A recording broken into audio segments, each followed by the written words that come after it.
Welcome to today's Explainer. You know, the economy, it often feels like this incredibly confusing, maybe even rigged system, right? Like there's this giant machine with hidden gears turning behind the scenes that the rest of us just aren't allowed to understand. But digging into our source material on the fundamentals of basic economics, it turns out it's not magic at all. The whole thing is actually driven by just a few unbending, honestly fascinating rules. And once you see how it all really works, you literally cannot be fooled again. So let's kick things off with a question that honestly sounds completely backwards. Why on earth does making things cheaper actually cause shortages? Or why does taxing the rich sometimes end up hurting the poorest people the most? Sounds totally counterintuitive, doesn't it? But today, we're diving straight into the hidden mechanics of society. We're talking about what you don't see on the surface. We're going to uncover the hard proof behind these questions, and trust me, once you see it, you really can't unsee it.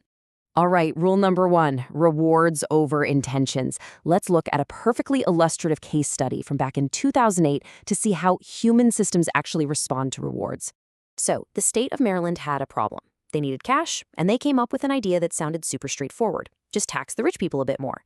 At the time, Maryland had about 8,000 resident millionaires. Politicians did the math and figured, hey, if we just raise taxes on those specific earners, we're going to collect exactly $106 million in new revenue every single year. The intention was crystal clear, the math looked rock solid on paper, and everyone patted themselves on the back for solving the problem. And year 1 actually went right according to plan. But then, year 2 rolled around. Take a look at the reality of human behavior here. Somebody counted the millionaires again in year 2, and there were only 6,000 left. 2,000 millionaires just vanished. Well, okay, they didn't magically vanish. They moved. They literally packed up their businesses, their restaurants, their companies, and went to other states. So instead of pocketing that intended $106 million, Maryland actually lost $257 million in total tax revenue. The state totally intended to raise money, but what they actually did in practice was inadvertently reward those millionaires for leaving. The absolute crucial takeaway here. People respond to actual rewards, not good intentions. Which brings us to rule number 2, the true cost of choices. Down on a micro level, every single choice you make, like dropping $10 on a coffee instead of a burger, means you are giving up something else. It's an invisible trade-off. And this brilliant little concept scales all the way up to the global stage. You see, economics isn't really about what resources you happen to have lying around. It's about what you actually do with them. Take Venezuela.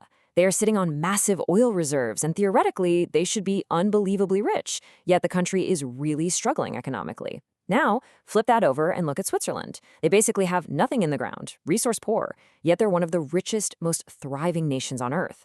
It's all about the choices being made with the resources available. Let's bring this right back to your own life. Say you go out and buy a beautiful, brand new leather seat BMW for $50,000. You're driving it, you feel like you've made it. But let's look at the invisible opportunity cost here.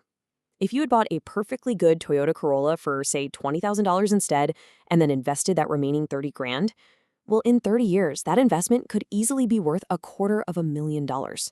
That BMW didn't just cost you $50,000 today, it cost you what that money could have grown into tomorrow. Once you start seeing these hidden trade-offs with your money, your time, and your energy, honestly, it's a little terrifying, but it's also incredibly powerful. All right, moving on to our next core concept, rule number 3. Prices are honest signals. Instead of just being arbitrary numbers set by greedy corporations, prices are actually these vital messages coordinating all of human activity.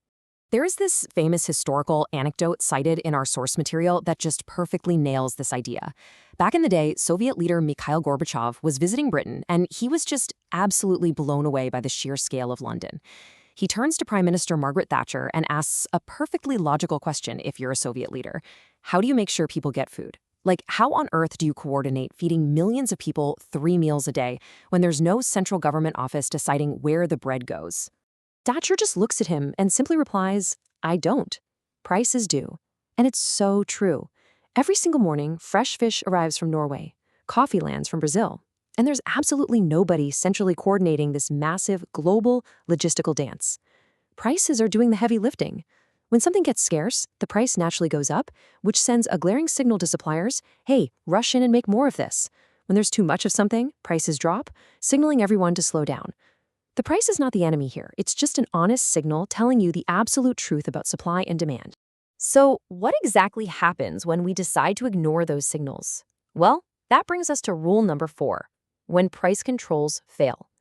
Because when governments step in with the best of intentions to manipulate these honest messages, things tend to break down pretty rapidly. To get why this happens, just imagine a middle school suddenly offering unlimited free pizza at lunch. What's going to happen? At first, you've got a normal line, but word spreads like wildfire. Suddenly, everyone rushes the cafeteria and kids start grabbing 5, 6 extra slices, just in case they get hungry later. 20 minutes in, the pizza is completely wiped out. The kids who got there early hoarded the whole shebang, and the kids who showed up late got absolutely nothing. This right here is the natural, inevitable consequence of making things artificially free or way underpriced. We see this exact same pattern play out in the real economy all the time. When politicians set prices artificially low, like, say, rent control in New York City or artificially capped food prices in Zimbabwe, it instantly creates a massive surge in demand and a total collapse in supply.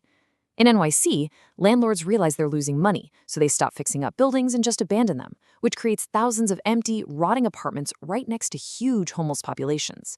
In Zimbabwe, farmers literally stopped growing and selling food because they were forced to take a loss on every crop, which tragically led to starvation. Now, flip the script. In the early 2000s, India tried setting wheat prices artificially high to help out their farmers. The result? Farmers chased that guaranteed profit, grew way too much wheat, and 11 million tons of it just rotted away in warehouses, while people in other areas went hungry. When you mess with the prices, you break the system. It's really that simple. Okay, let's reframe how we think about success and failure with rule number 5, profits, losses, and wages. Instead of viewing a business loss or a personal wage as some kind of political battlefield, we really need to start seeing them as honest feedback loops. Think about corporate profits and losses exactly like trading at a middle school lunch table. If you bring fruit snacks to the table, the other kids go absolutely crazy for them. You make a profit. That profit is a huge, flashing message saying, keep going, bring more fruit snacks tomorrow. But let's say you bring raisins. Nobody wants your raisins. You take a loss. But here's the thing. That loss is an equally valuable message. It's screaming, stop, try something else. Losses are just the economy's way of telling companies to stop wasting precious steel, electricity, and human talent on stuff people don't actually want, so those resources can be freed up for the things we genuinely need. And honestly, this exact same logic applies straight to your wages. Let's break down the super hot button topic of minimum wage into pure, unbiased math. Imagine you run a lemonade stand. You hire Maria. She's fast, she's super friendly, and she brings in 10 extra sales an hour. She's literally creating $10 of new value, so you can afford to pay her up to $10. Then you hire Jake. Jake's kind of distracted, looking at his phone, and he only brings in 2 extra sales an hour. He creates $2 of value. Now, if a new law comes in and forces you to pay a $15 minimum wage across the board, you're suddenly taking a $5 loss on Maria and a massive $13 loss on Jake every single hour they work. As the source material points out, this isn't about being mean, it's literally just math. A business in that situation will just buy a self-checkout machine or slash hours just to survive. Because at the end of the day, wages are simply a price tag that reflects the specific, measurable value a worker is generating. Which sets us up perfectly for rule number 6, why trade makes us richer. Trade is not some zero-sum war where one person wins and the other loses. It's like trading half of your sandwich for half of your buddy's pizza. Cooperation creates immense value out of thin air without actually having to make more stuff. This brings us to this highly counterintuitive idea called comparative advantage. Picture this. You are a high-powered lawyer who charges $300 an hour, but you're also weirdly fantastic at cleaning, like the best cleaner ever. Should you spend an hour cleaning your own office? No way. You should hire a cleaner for $20 an hour, even if you are objectively way better at scrubbing floors than they are. Why? Because if you use that exact same hour to do legal work instead, you make $300, pay the cleaner $20, and you are $280 ahead.